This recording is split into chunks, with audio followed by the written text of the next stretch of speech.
ചെറിയ ചെറിയ വാക്കുകൾ കൊണ്ട് നിങ്ങൾക്ക് ഹിന്ദി പഠിക്കാവുന്നതാണ്.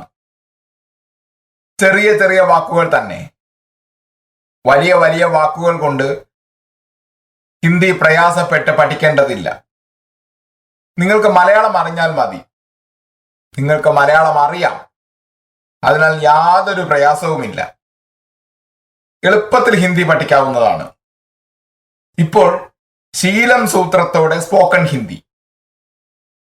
എന്ത് സൂത്രം? ശീലം സൂത്രം. ഈ സൂത്രത്തെ പറ്റി വിശദീകരിച്ചറിയാൻ തുടർന്ന് വരുന്ന പേജുകൾ ശ്രദ്ധിക്കുക. ഓക്കെ, നെക്സ്റ്റ് പേജിലേക്ക് പോകാമോ? മുൻപ് പതിവായി ചെയ്ത ജോലികളെ പറ്റി എങ്ങനെ പറയാം? മുൻപ് പതിവായി ചെയ്ത ജോലികളെ പറ്റി എങ്ങനെയാണ് ഹിന്ദിയിൽ പറയുന്നത്? ഓരോ വ്യക്തിക്കും ചില ജോലികൾ പതിവായിരിക്കും. ഇപ്പോൾ ആ ജോലികൾ പതിവില്ലാത്തതിനാൽ അവർ ചെയ്ത ജോലികളെ പറ്റി ഹിന്ദിയിൽ എങ്ങനെ പറയും എന്നത് ഇപ്പോൾ നോക്കാം. ഓക്കെ, നെക്സ്റ്റ് പേജിലേക്ക് പോകാമോ? ശീലം സൂത്രം. വാക്യത്തിൽ ശീലം എന്ന് വരുമ്പോൾ അത് തന്നെ പോകുന്നത് ശീലം, വായിക്കുന്നത് ശീലം, പഠിക്കുന്നത് ശീലം, പാടുന്നത് ശീലം, സംസാരിക്കുന്നത് ശീലം തുടങ്ങിയ അർത്ഥം വരുന്ന പദങ്ങൾ വരുമ്പോൾ താ ധ എന്ന പദം ഉപയോഗിക്കണം. ഓക്കെ, നെക്സ്റ്റ് പേജിലേക്ക് പോകാമോ? മലയാളത്തിൽ ഹിന്ദിയിൽ ഇവിടെ എത്ര വാക്യങ്ങളുണ്ട്? 5 വാക്യങ്ങളുണ്ട്. അവ ഏതെല്ലാം? ഞാൻ പോകുന്നത് ശീലം, ഞാൻ വായിക്കുന്നത് ശീലം, ഞാൻ പഠിക്കുന്നത് ശീലം, ഞാൻ പാടുന്നത് ശീലം, ഞാൻ സംസാരിക്കുന്നത് ശീലം. ഞാൻ എന്നാൽ മേ, നിങ്ങൾക്കറിയാവുന്നതാണ്. ഇപ്പോൾ നോക്കൂ, ഞാൻ പോകുന്നത് ശീലം എന്നാൽ ഹിന്ദിയിൽ മേ ജാതാ ഥാ. ഞാൻ വായിക്കുന്നത് ശീലം എന്നാൽ ഹിന്ദിയിൽ മേ പഠിതാ ഥാ. ഞാൻ പഠിക്കുന്നത് ശീലം എന്നാൽ ഹിന്ദിയിൽ മേ സീഖ് താ ഥാ. ഞാൻ പാടുന്നത് ശീലം എന്നാൽ ഹിന്ദിയിൽ മേ ഗാ താ ഥാ. ഞാൻ സംസാരിക്കുന്നത് ശീലം എന്നാൽ ഹിന്ദിയിൽ മേ ബാത് കർത്താ ഥാ. പ്രയാസമൊന്നുമില്ല, വളരെ എളുപ്പമായിട്ടുള്ളവ തന്നെയാണ്. ആ ടെക്നിക്ക് മനസ്സിലാക്കിയാൽ മാത്രം മതി. ഇത്തരത്തിലുള്ള എത്ര വാക്യങ്ങൾ വേണമെങ്കിലും പറയാം. ഇതുപോലുള്ള മറ്റു ചില വാക്യങ്ങളും നമുക്ക് നോക്കാം. ശരിയല്ലേ? അടുത്ത പേജിലേക്ക് പോകാമോ? ഇങ്ങനെ എളുപ്പത്തിൽ ഓർമ്മിച്ചു കൊള്ളുക. ഇപ്രകാരമുള്ള മറ്റു ചില വാക്യങ്ങളും നിങ്ങൾക്ക് പറയാൻ സാധിക്കും.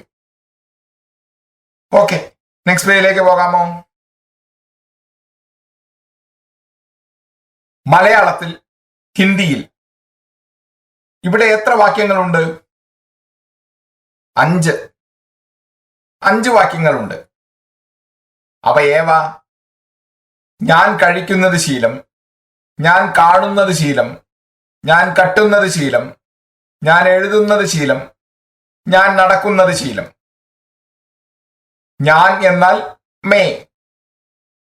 ഞാൻ കഴിക്കുന്നത് ശീലം എന്നാൽ ഹിന്ദിയിൽ മേ ഖാതാ ഥാ. ഞാൻ കാണുന്നത് ശീലം എന്നാൽ ഹിന്ദിയിൽ മേ ദേഖ്താ ഥാ. ഞാൻ കെട്ടുന്നത് ശീലം എന്നാൽ ഹിന്ദിയിൽ മേ ദേതാ ഥാ. ഞാൻ എഴുതുന്നത് ശീലം എന്നാൽ ഹിന്ദിയിൽ മേ ലിഖ്താ ഥാ. ഞാൻ നടക്കുന്നത് ശീലം എന്നാൽ ഹിന്ദിയിൽ മേ ചൽതാ ഥാ. ഓക്കെ, നെക്സ്റ്റ് പേജിലേക്ക് പോകാമോ? മലയാളത്തിൽ ഹിന്ദിയിൽ ഇതുവരെ എന്നെ പറ്റി പറഞ്ഞു. ഇപ്പോൾ ഞാൻ നമ്മൾ, നിങ്ങൾ, അവൻ, അവൾ, അവർ എന്നിവ ഉപയോഗിച്ച് വാചകങ്ങൾ പറയാം. ഇവിടെ എത്ര വാചകങ്ങളുണ്ട്? 6 വാചകങ്ങളുണ്ട്. അവ ഏവ? ഞാൻ പോകുന്നത് ശീലം, ഞങ്ങൾ പോകുന്നത് ശീലം, നിങ്ങൾ പോകുന്നത് ശീലം, അവൻ പോകുന്നത് ശീലം, അവൾ പോകുന്നത് ശീലം, അവർ പോകുന്നത് ശീലം.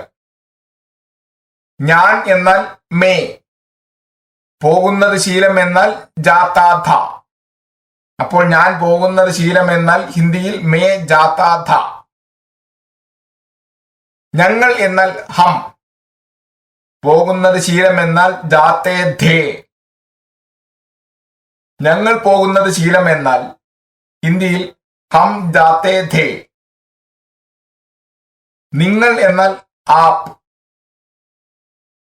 പോകുന്നത് ശീലം എന്നാൽ ജാതേ ധേ. നിങ്ങൾ പോകുന്നത് ശീലം എന്നാൽ ഹിന്ദിയിൽ ആപ് ജാതേ ധേ. അവൻ എന്നാൽ വോ, പോകുന്നത് ശീലം എന്നാൽ ജാതാ ഥ. അവൻ പോകുന്നത് ശീലം എന്നാൽ വോ ജാതാ ഥ. അവൾ എന്നാൽ വോ, പോകുന്നത് ശീലം എന്നാൽ ജാതി ധി. അപ്പോൾ അവൾ പോകുന്നത് ശീലം എന്നാൽ ഹിന്ദിയിൽ വോ ജാതി ധി. അവർ എന്നാൽ വേ, പോകുന്നത് ശീലം എന്നാൽ ജാതേ ധേ. അവർ പോകുന്നത് ശീലം എന്നാൽ ഹിന്ദിയിൽ വേ ജാതേ ധേ. ഈ വാചകങ്ങൾ ശ്രദ്ധിക്കുമ്പോൾ നിങ്ങൾക്ക് തന്നെ മനസ്സിലായിരിക്കും, പുല്ലിംഗം വരുമ്പോൾ, അതായത് അവൻ എന്ന് വരുമ്പോൾ ജാത്ത എന്ന് വരുന്നു, അവൾ എന്ന് വരുമ്പോൾ ജാതി എന്ന് പറയുന്നു.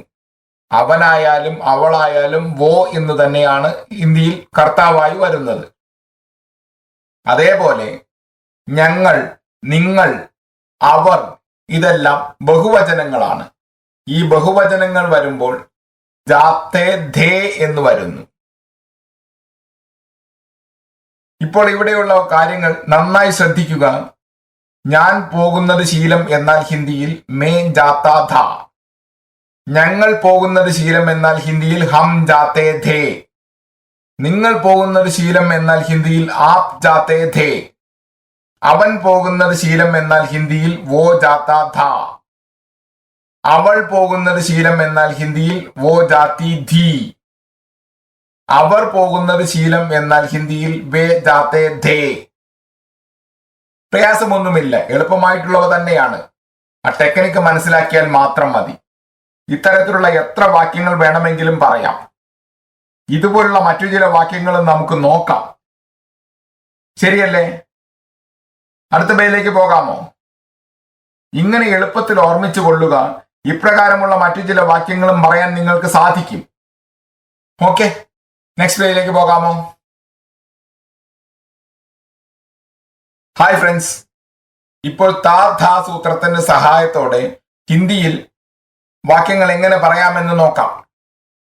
അതേപോലെ താ ധാ സൂത്രം വഴിയായി ഹിന്ദിയിൽ എങ്ങനെയുള്ള വാക്യങ്ങളായാലും എത്ര വാക്യങ്ങളായാലും നന്നായി 100% പറയാൻ കഴിയും. ഇത് നിങ്ങൾക്ക് സാധിക്കുമെന്ന് തന്നെ ഞാൻ വിശ്വസിക്കുന്നു. ചെറിയ ചെറിയ വാക്യങ്ങളായാലും വലിയ വലിയ വാക്യങ്ങളായാലും എത്രത്തോളം ഉണ്ടായാലും ഈ താ ധാ സൂത്രം മൂലം നിങ്ങൾക്കറിയാവുന്ന എത്ര വാക്യങ്ങൾ വേണമെങ്കിലും പറഞ്ഞുകൊള്ളുക. ഓക്കെ,